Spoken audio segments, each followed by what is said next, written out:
Thanks for joining us. Let me just begin by reflecting on the news that we received from Domtar about their decisions related to the mill in Crofton. You can see the tree behind me. This is the holiday season. It's Christmas for many families in Crofton. We're talking about hundreds of families right now where their future is uncertain, where their plans have been upended, and they are facing huge challenges.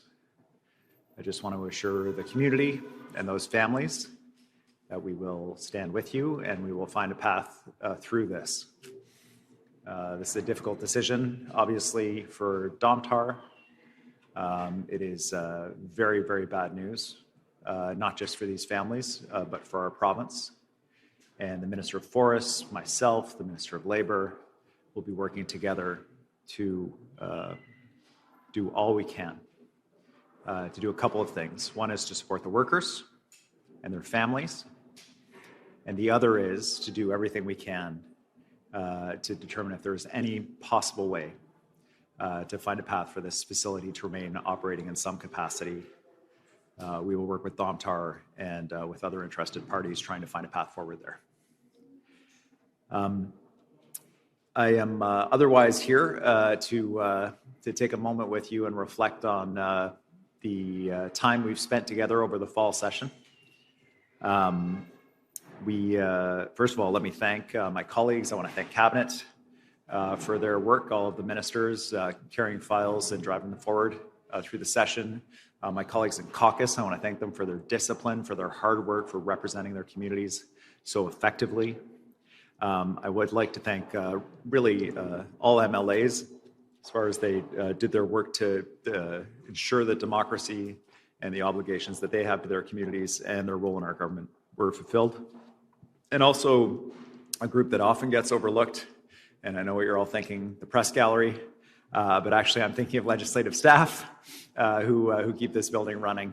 But of course, I do want to thank the press gallery for your vital, if sometimes frustrating, role in our democracy.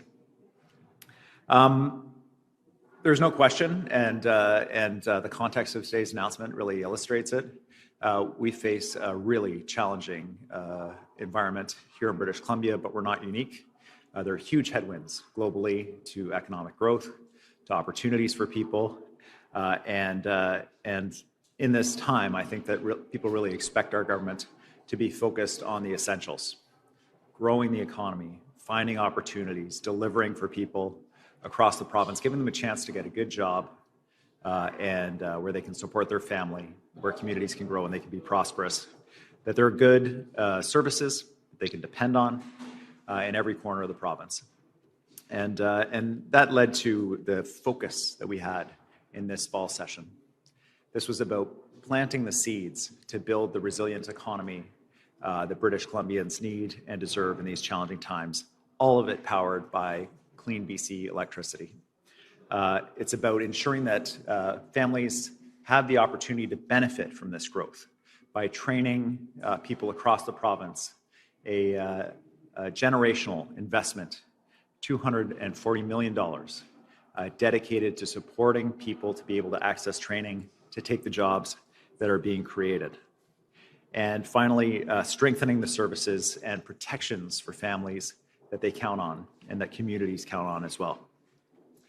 In terms of what we saw this session, really proud to know that the work of our government, the work of communities and companies we're partnered with, and First Nations has resulted in our province having 4 times more private sector projects than any other province in Canada. Ottawa is looking west. They are seeing opportunity here, and we are delivering projects with permits, with proponents that are ready to go and reaching final investment decision that will grow the provincial economy and the national economy and create jobs and opportunity going forward, and also fund those vital public services that people depend on. With our Look West strategy, we're talking about how we build on that in major industries across the province. Everything from new industries like ship recycling to well-established sectors like life sciences, tech, quantum, and AI, as well as using the industries we have, like forestry, to be able to deliver for British Columbians what they need, housing and affordable housing. The key pieces that were in the session that I think British Columbians can look to when they're asking themselves in this really tumultuous time when we're facing attack from the south, when the global economy is contracting, what can we look to in British Columbia? There are very clear signs of opportunity here in the province on the clean energy front. Low carbon energy, LNG, we had our first shipments from LNG Canada. And the proponents behind the largest private sector investment in Canadian history that enabled those first deliveries to take place are reaching in the next year final investment decision on phase 2, which will itself be, again, the largest private sector investment in Canadian history right here in British Columbia. We passed legislation, new law in the House, and note that we were the only party to vote for this. The North Coast Transmission Line, an electrical line that takes clean BC electricity to the northwest of our province, creating 10,000 jobs, enabling capital investment, $50 billion in mines. That is a huge number of construction jobs, and then literally thousands of jobs that follow on from that as we mine the critical metals and minerals that are needed for the global economy and access global markets, reducing our dependence on the United States. Given the opportunity to stand up and support the mining sector, to support the resource sector, to support fighting climate change by driving down emissions, by using clean BC electricity, and creating even more jobs by doing that. Instead of standing with British Columbians, the Conservatives voted against this. They stood with the Green Party and voted against prosperity for British Columbians. Given the choice to support the North Coast Transmission Line and real projects versus a fictional pipeline project coming from Alberta, they chose to stand with Danielle Smith and her proposal that has no money, no route, and no hope, instead of standing with a very real project that starts construction in British Columbia in March. Now, the other piece that's crucially important for people is that a strong economy is only as strong as the people of British Columbia. And so making sure that people have the services they can rely on was another key theme in the session. We passed a new law that supports school boards across the province to be able to deliver before and after school care in the school, the building that is already built for kids, so that parents have one convenient drop-off point and pick-up point going forward. We are accepting applications at the new Surrey Medical School, training up a new generation of doctors and medical professionals to support our healthcare system here in the province. The first new medical school in a generation in Western Canada, and focused on delivering that community care that British Columbians deserve.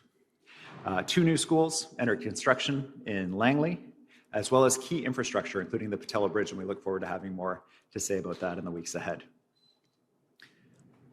All of this work takes place in communities in our province, and we need to ensure that communities are safe and welcoming for everybody.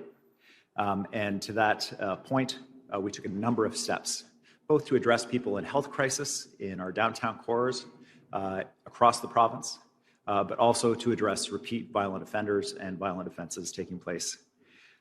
First, we amended the Mental Health Act to strengthen the Mental Health Act to ensure that the frontline medical professionals that deliver this care are protected from being sued for the work that they do, to clarify that. And we were in court defending involuntary care in our province as an essential tool in our medical system to help people get well when they can't ask for help for themselves.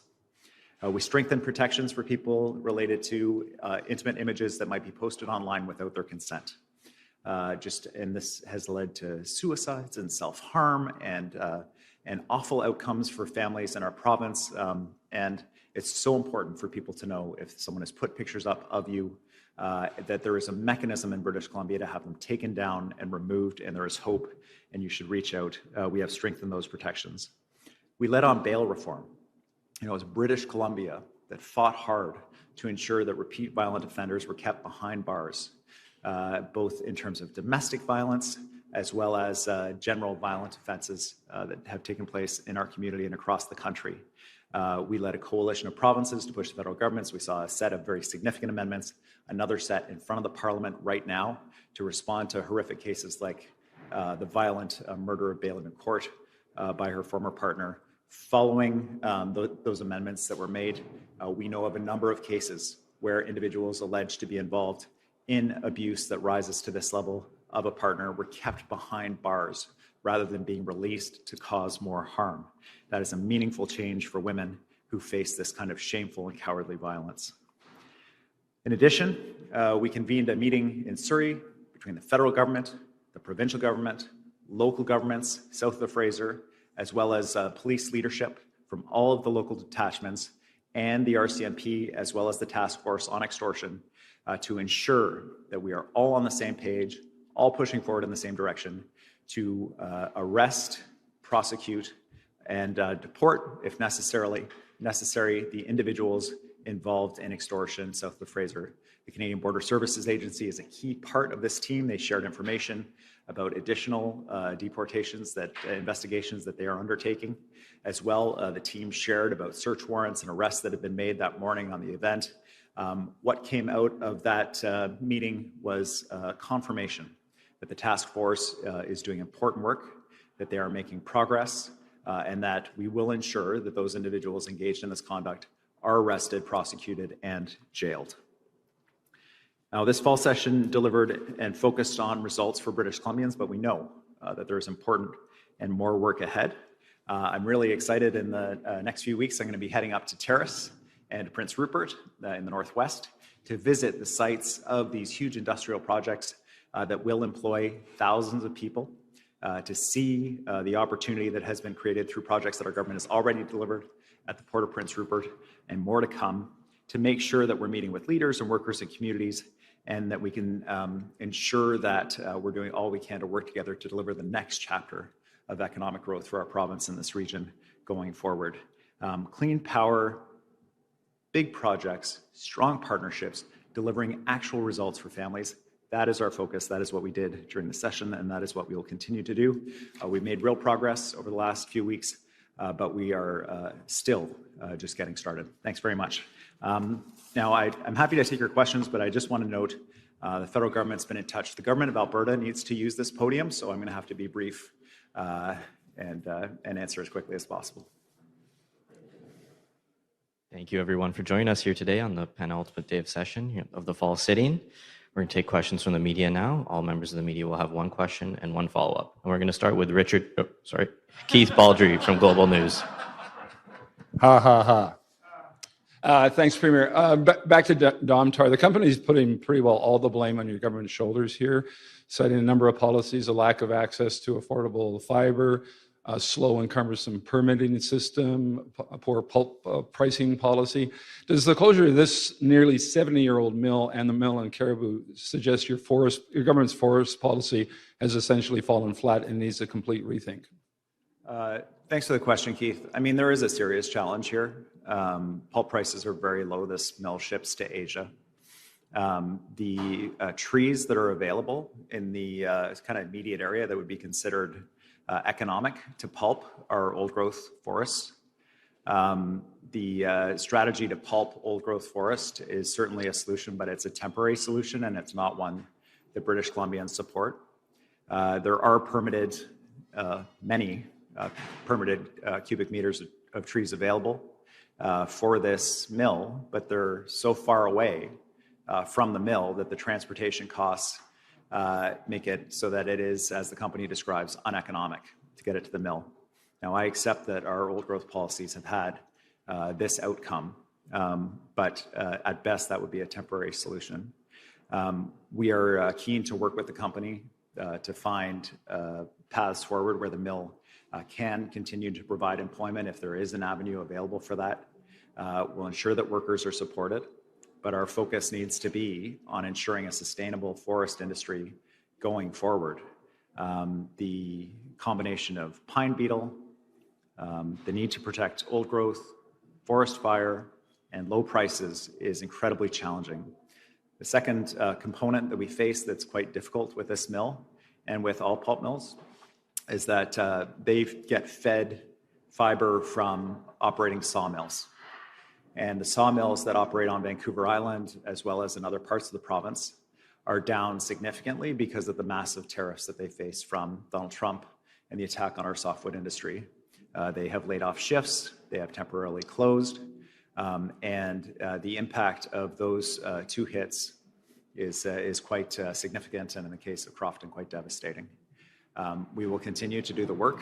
I personally visited the Crofton mill with grant support from the provincial government to help them transition from low-cost bulk paper exports to single-use cutlery.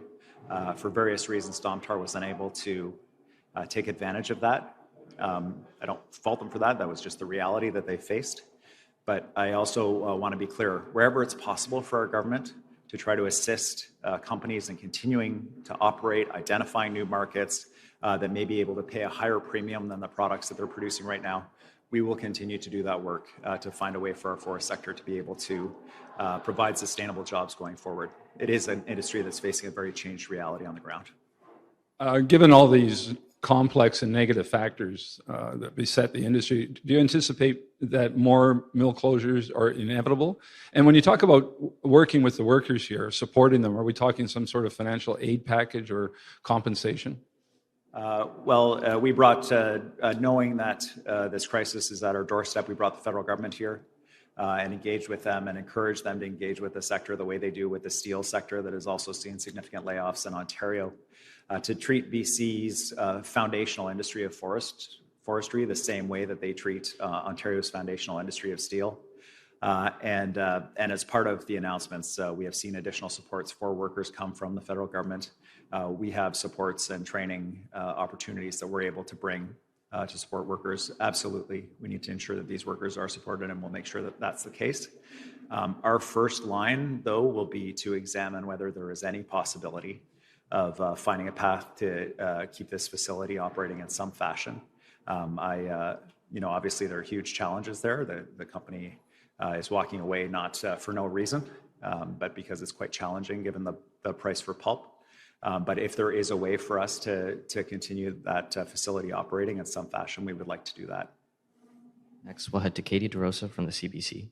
Premier, the measures so far announced by the federal government on forestry really support the companies, not the workers. And I know that your government had called for those enhanced EI supports. But again, given this is a BC issue, is there anything immediate you can announce right now about filling the gaps in terms of that enhanced EI for those workers?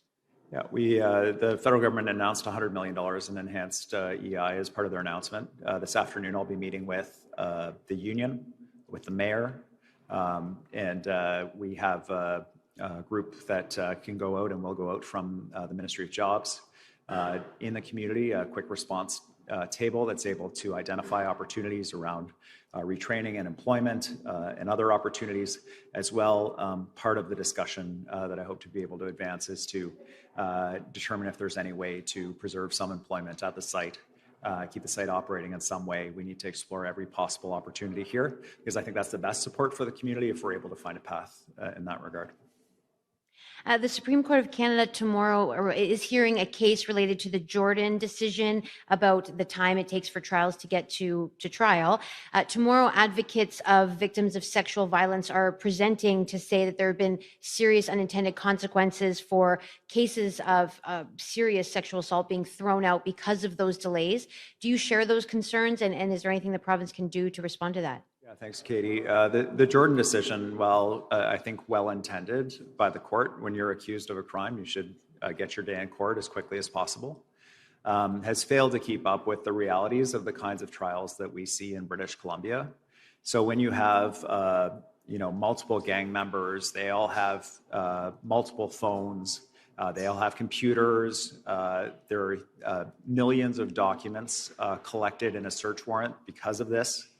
The level of evidence, electronic evidence, dash cams, doorbell video cams, street-mounted video cameras, the colossal amount of work to put together a prosecution takes time. And so it has had a profoundly distorting effect on our criminal justice system. Police now are extremely reluctant, and Crown Counsel are extremely reluctant to lay charges until everything is done, because as soon as you lay charges, the clock starts. What people see is that a gangster is arrested and then released because no charges are laid.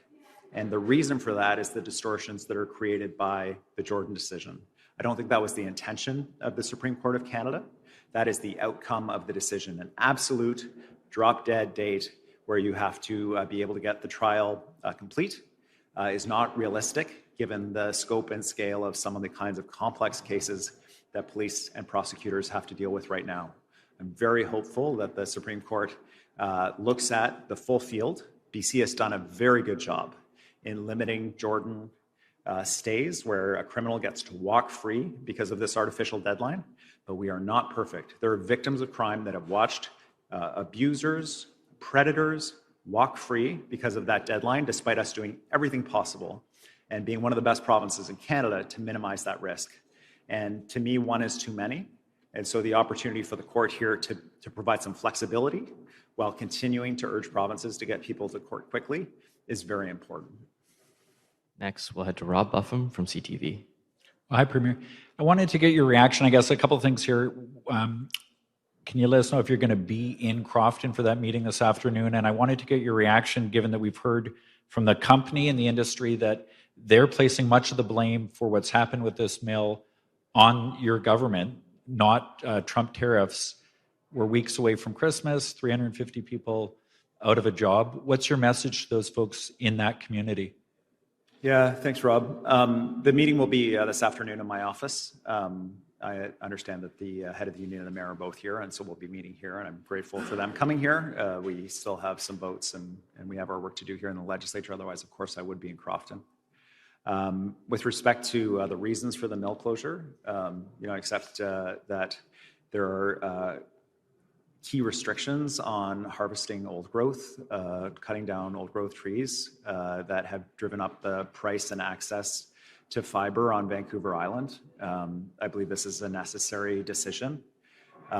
Pulping old growth is a temporary strategy at best, and we need a long-term strategy because that's the available, affordable fiber, as the industry calls it.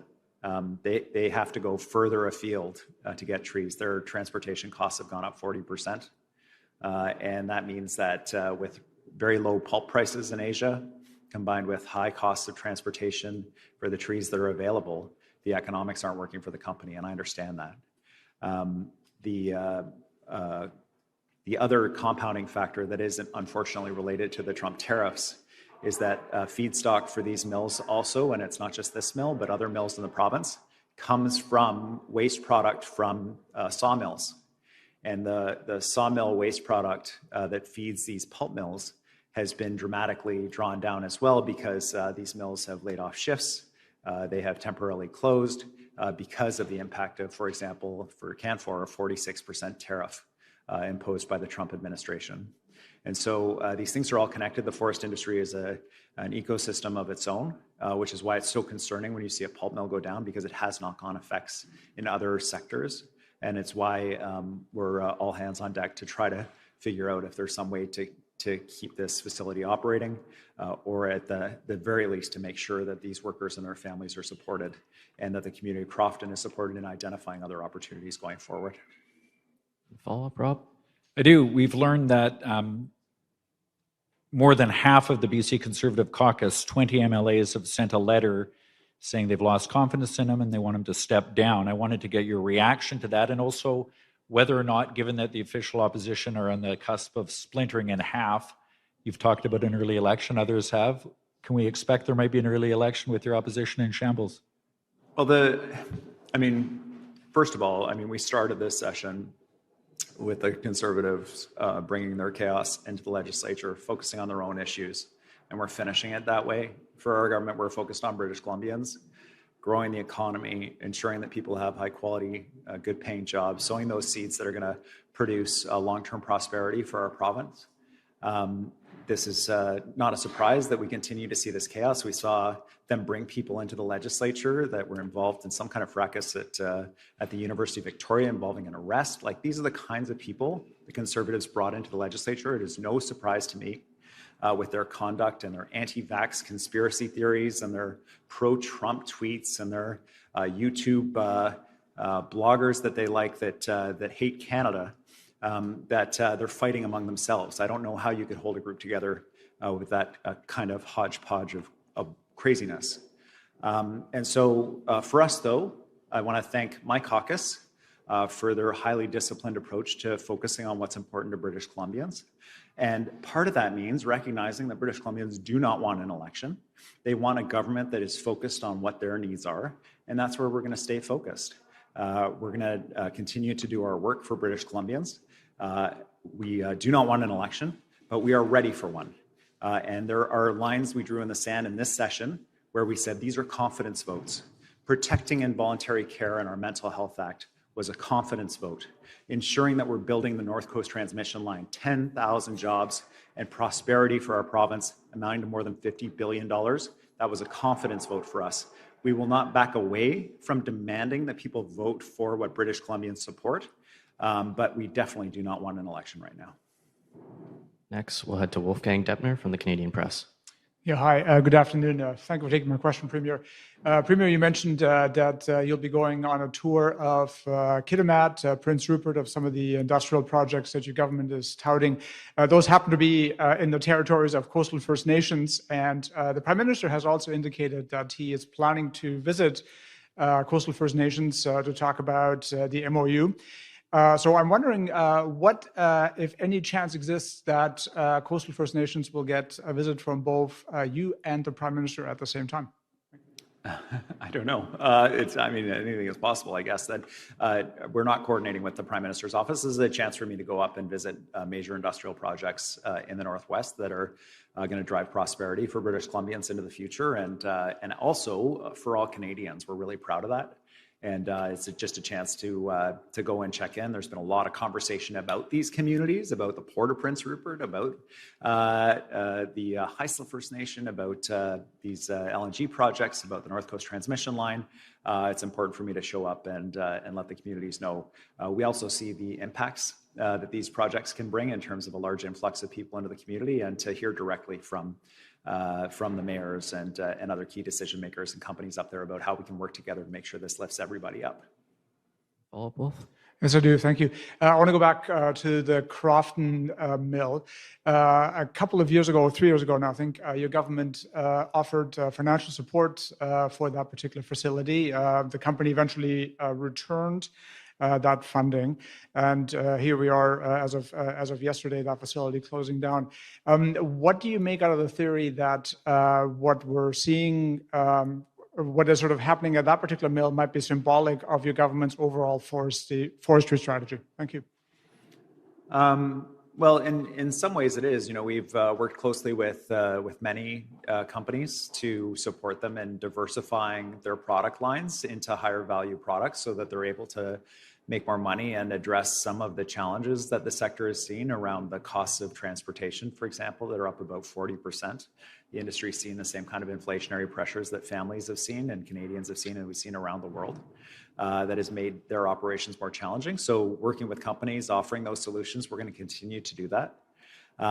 The challenges around particularly the coast and old growth forests, and the fact that we have protected a significant amount of old growth forest, and that old growth forest being significant feedstock for pulp mills on the coast is a challenge, absolutely, but one I believe we can overcome if we're working together. And that remains our commitment to Domtar.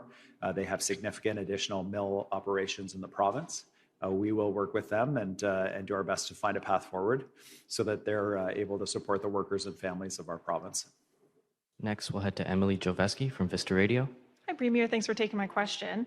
You know, we've seen a lot of criticism from the new Green Party leader, Emily Lowen, of your party on, LNG expansion and, amendments to the Mental Health Act.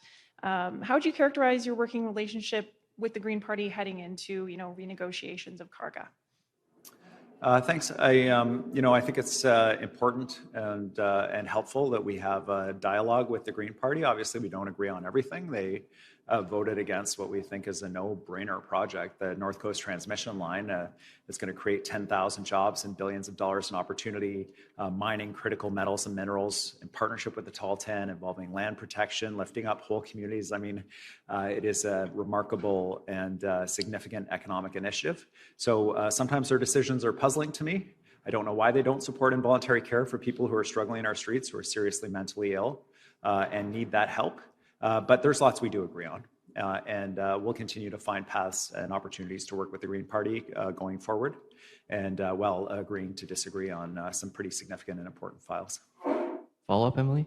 And just jumping off your comments earlier about, a hodgepodge of craziness, I was just wondering, do you think 1BC has been a distracting presence in the legislature this session? Well, I'll briefly address 1BC. These are people who ran as conservatives, who were brought into the legislature by John Rustad. He surely, just spend 10 minutes talking to these people. He surely knew what their beliefs were when he approved them as candidates. And now here they are, behaving incredibly poorly in a way that's embarrassing and that brings, frankly, public confidence in all elected officials down when they see elected officials involved in an event like whatever happened at the University of Victoria.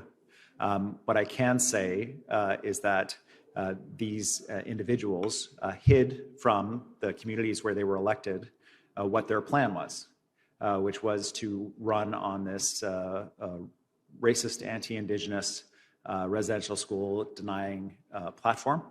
I think that most British Columbians recognize that residential schools had some huge impacts on Indigenous people, including on their culture, on their children, on their families. And to deny that that was the case is quite repugnant for a lot of people, including in Kelowna and in Vancouver, where these two individuals were elected. My sincere hope is that they are recalled. They do not, in my opinion, represent any significant portion of the views of British Columbians, and would not have been elected had they run on the platform that they are currently implementing in our legislature. Next, we'll head to Rob Shaw from Czech News.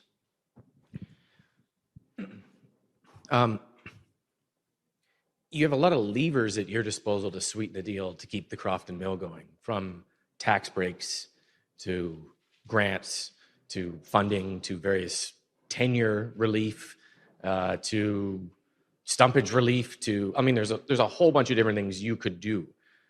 What of that is on the table, including temporary old growth logging and working around Indigenous landscape planning tables that have yet to come to agreements on areas that could be logged? Thanks, Rob. And really a wide array of supports and opportunities exist for us to work with Domtar to avoid this closure. I'm very open to those conversations, would welcome them. This was presented to us as an unavoidable decision, but our commitment to Domtar was that we would continue working with them. And if there is opportunity, obviously, we would be at the table with them and with the federal government to find a path. The jobs of the workers of Crofton are incredibly important. This facility is hugely important to the people of Crofton. It's why we showed up with Manufacturing Jobs Fund money to help the mill pivot to a different line of work. If there's something else we can do, absolutely. But the idea that we would pulp old growth in order to buy a little bit of time is not a solution we're looking for. We're looking for long-term sustainable solutions, and that continues to be the case. I've attended or heard every one of your speeches to the truck loggers since you become premier.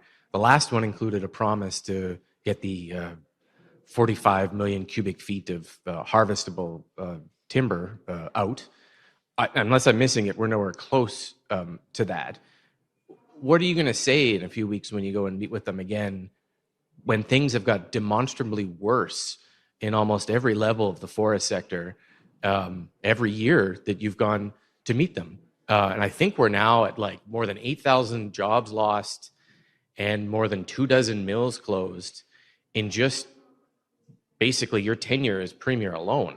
Do you reflect on that and think maybe these policies are actually contributing to this in some way? And what are you going to say to them when they ask you that? Yeah, thanks, Rob. There's a generational challenge that we're facing in the forest sector that would be facing anybody who's standing in this office right now, including myself.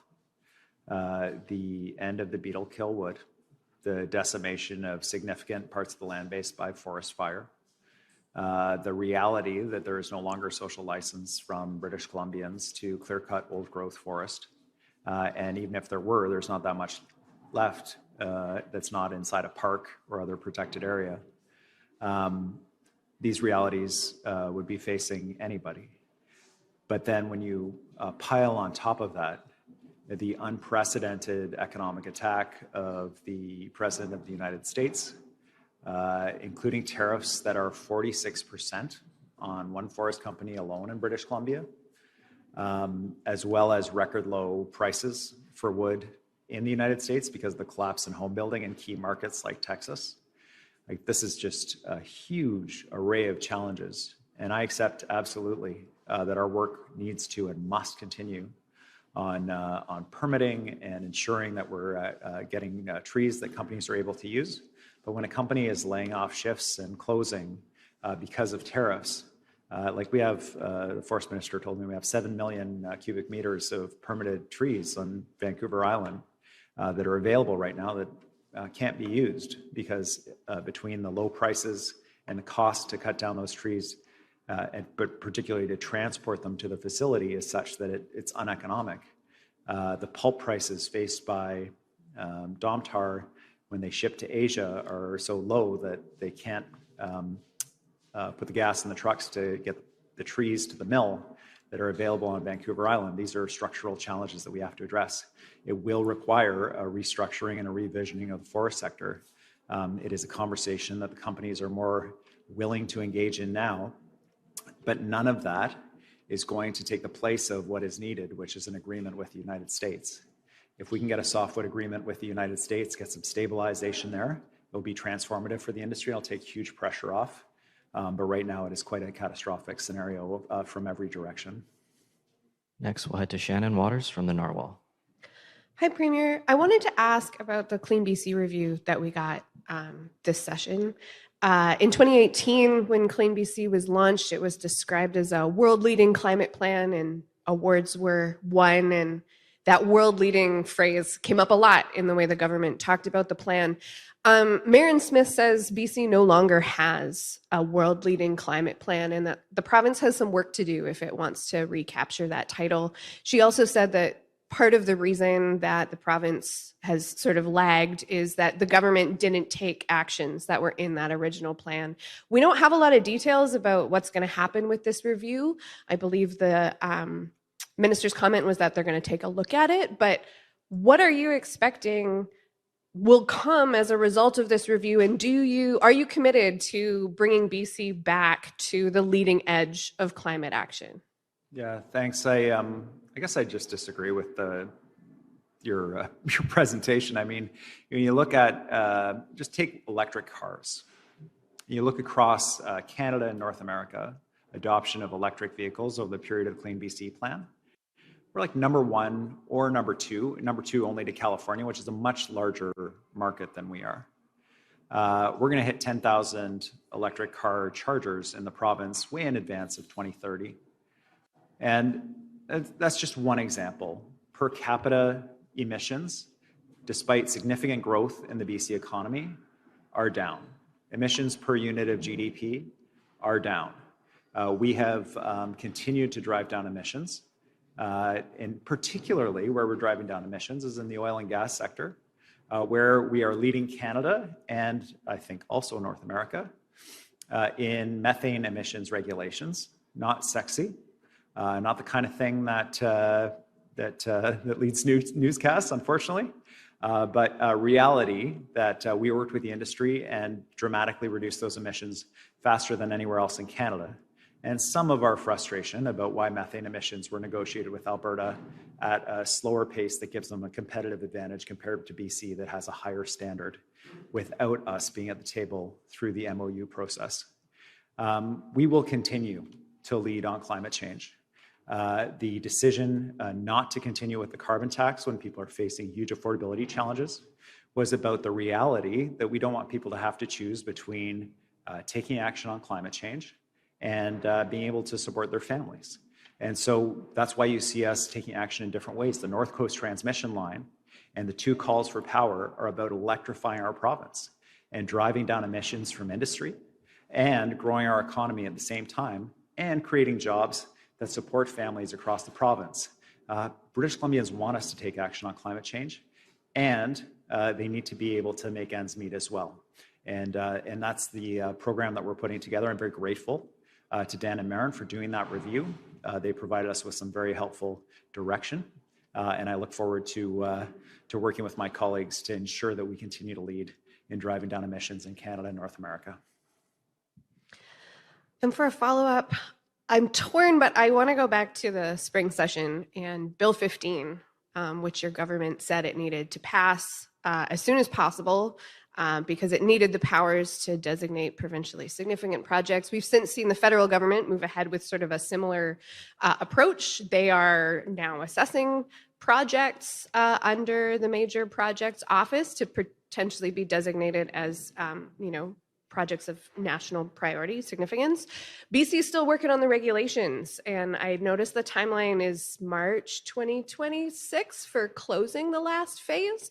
I guess, can you explain to us why that bill had to pass in the spring and when you might anticipate BC designating its first provincially significant project under that legislation? Yeah, thanks. There were a number of components to that bill. One of the components was the ability to designate major projects. The other was internal trade related provisions. And a third component was about being able to prefer products from British Columbia suppliers, Canadian suppliers, and our trading partners around the world. All of those components really vital to moving forward. BC led Canada in tearing down the barriers around internal trade. We're pushing our colleagues across the country to do more on food. It doesn't make any sense that food produced in BC can't be shipped very easily and sold in Ontario without any additional regulation. We still don't have wine access to Ontario. These are the kinds of things that are very frustrating, especially when I hear the multiple announcements from the Premier of Ontario about his commitment to tear down these barriers. Let's do it. No more signed agreements. Let's just do it. BC continues to push on this. And so a number of those pieces have come to fruition. You will recall there was significant anxiety from Indigenous partners about Bill 14 in particular and the major project designation. So we've taken more time with the regulations with partners to be able to get it right. We know that the only path forward to moving quickly is in partnership with Indigenous people. And that has been our success so far in putting all those major projects on the board with the federal government, and it will be our success going forward. Bill 15 was about the North Coast Transmission Line, and I'm sorry to go item by item, but these were really important bills. By being able to designate the regulator that we use to regulate the oil and gas industry for this transmission line means that we can start construction, and we are starting construction in March. And so the North Coast Transmission Line was the first project to benefit from the legislative approach in Bills 14 and 15. For the regulations on the major projects, we'll be completing that work with First Nations, and then we'll be able to designate projects as required. We have time for one more question. We're going to head to Andrew McLeod from the Tyee. Yeah, hi, Premier. Detail from last week, the MOU between Alberta and Canada had stuff in it about the further expansion of the Trans Mountain pipeline. Danielle Smith in her comments said that you had told her on the phone or in a conversation that you supported that. Is she correct? And what's your thinking on it? Thanks. Yeah, I guess the challenge that we have as a province is we have this big publicly owned pipeline that feeds into Vancouver, costs taxpayers $30 billion. First of all, it's not at capacity. Secondly, significant additional capacity could be added through an optimization project. I will acknowledge through gritted teeth, this is not something that we're keen about, but we understand the role that we play. We have access to ports, that we need to be a good partner to Alberta. We are absolutely willing to engage in those conversations about optimizing that publicly owned facility that taxpayers have paid for. But the frustration is obviously that apparently that's not sufficient, that there also needs to be that British Columbia agrees, even in the absence of any project, to get rid of the oil tanker ban off of the North Coast, which is the foundational keystone to Indigenous support for all of the projects we put on the major projects board with the federal government.